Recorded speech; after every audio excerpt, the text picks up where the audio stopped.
When leaders announce a closure of a global choke point, the headline screams immediate catastrophe. The fear is that oil flows will vanish and prices will skyrocket overnight. But in strategic competition, rhetoric often outpaces reality. Today we read this declaration not as an order to close shipping lanes, but as a high-stakes bluff designed for domestic survival and external leverage. We are looking at why Tehran claims the Strait of Hormuz is closed while simultaneously keeping its own economy from total collapse. The question is, who blinks first in a game where closing the strait would be strategically self-destructive for Iran itself? The immediate assumption when seeing headlines like this is that the world faces an imminent energy shock. However, the data tells a different story of coercion rather than capability. Despite repeated declarations and sporadic attacks since mid-March, approximately 7% of vessels attempting to transit have successfully passed through. That is roughly 13 out of every 187 tracked ships. This number reveals that while chaos exists, it has not reached the point of total paralysis. If Tehran had truly committed to a full blockade, we would see zero traffic and a complete halt in global energy flows. Instead, the strait remains open because closing it is an act of strategic suicide for the Islamic Republic. To understand why this threat persists without becoming reality, one must look at the economic math that drives Iranian decision-making. A full closure requires Iran to stop all oil exports from its own ports, as well as those entering or leaving through the narrow waterway. Hundreds of tankers are currently stranded in the Persian Gulf because they cannot leave or enter without risking attack on their own vessels. The logic is simple. To disrupt global trade, Tehran must first paralyze itself. They face a binary choice between looking tough and staying solvent. Given that their economy is already under severe strain from sanctions, choosing total war would destroy their primary source of revenue while inviting overwhelming military retaliation they cannot survive.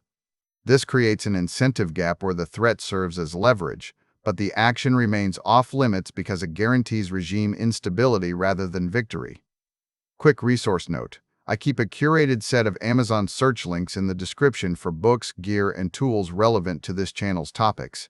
Some are affiliate links, so I may earn a commission at no extra cost to you. Please consider supporting the channel by using those links if you find something useful. This brings us to the actual playbook. Tehran prefers over a full blockade, hybrid warfare theater. Rather than engaging in a clash they know they would lose against U.S. naval superiority, Iran utilizes low-level attacks using mines, drones, and swarming boats. The goal is not to shut down the strait, but to create uncertainty that spikes insurance costs for global shippers. This strategy allows Tehran to extract what analysts call risk premiums without crossing the threshold into total war. By maintaining a degree of ambiguity where operations are often conducted by proxies or labeled as rogue actions, they achieve pressure on oil prices while denying direct responsibility. The objective is to keep the market nervous and volatile enough to force concessions in negotiations without triggering a conflict that could end their regime entirely. The internal dynamics within Iran further complicate this external theater of war. Much of this rhetoric serves domestic political survival rather than purely foreign policy goals. By escalating threats against global trade, hardline factions within the IRGC force mediators and international powers to focus on resolving Iranian factional disputes rather than negotiating with Washington. External chaos becomes a shield for internal power struggles, allowing leadership to rally support by portraying themselves as defenders of national sovereignty against external pressure. This explains why the rhetoric remains so aggressive even when operational realities suggest caution. The war has tilted the internal power balance toward hardline elements who benefit from the tension more than they suffer from it, creating an environment where chaos is a feature rather than a bug for certain political actors within the state. The current context of these threats is deeply tied to specific nuclear negotiations that are currently underway. Recent talks have focused on limits regarding uranium enrichment freezes. The United States has proposed a freeze lasting 20 years, while Iran counters with proposals limited to single-digit years. In this high-stakes bargaining environment, the threat of closing the strait acts as a lever to force better terms from Washington and its allies. Tehran views the conflict as existential. They bet they can outlast American political will rather than engaging in a military clash they cannot win. The closure declaration is not an end-state goal but a tool used to extract concessions on nuclear limits that are far more valuable to their long-term survival than any temporary disruption of global oil flows could ever provide. The real risk for the viewer is not a sudden, total embargo that halts all shipping forever. That scenario is too costly and unlikely given the strategic incentives at play. Instead, the danger lies in a prolonged period where hybrid warfare tactics continue to disrupt specific shipments or threaten others intermittently.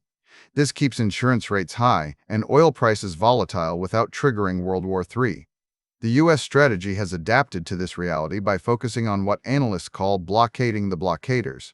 Rather than trying to force Iran into an impossible position, they target traffic specifically moving to and from Iranian ports while ensuring that global flows through the strait remain open enough to prevent a market collapse. This approach acknowledges that Iran will not close the door completely, but can still cause significant economic friction if left unchecked. Ultimately, we must decode these headlines by looking at incentives rather than rhetoric. The statement that the strait is closed until further notice is a signal of political desperation and bargaining strategy, not an operational order for total war. Tehran knows they cannot win a naval blockade against American forces without destroying their own economy in the process. They are playing a game where the most dangerous part is the threat itself, used to maintain domestic cohesion and extract diplomatic concessions. The flow of energy will continue because the cost of stopping it falls disproportionately on the very people making the threats.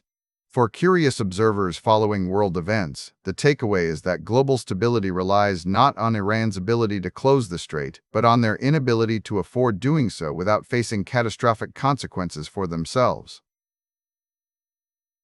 Thanks for watching all the way to the end. I am a one-person team working hard to make each video better than the last. Subscribe if you found value. It is the best way to show support. Drop a comment with your biggest takeaway. See you in the next video.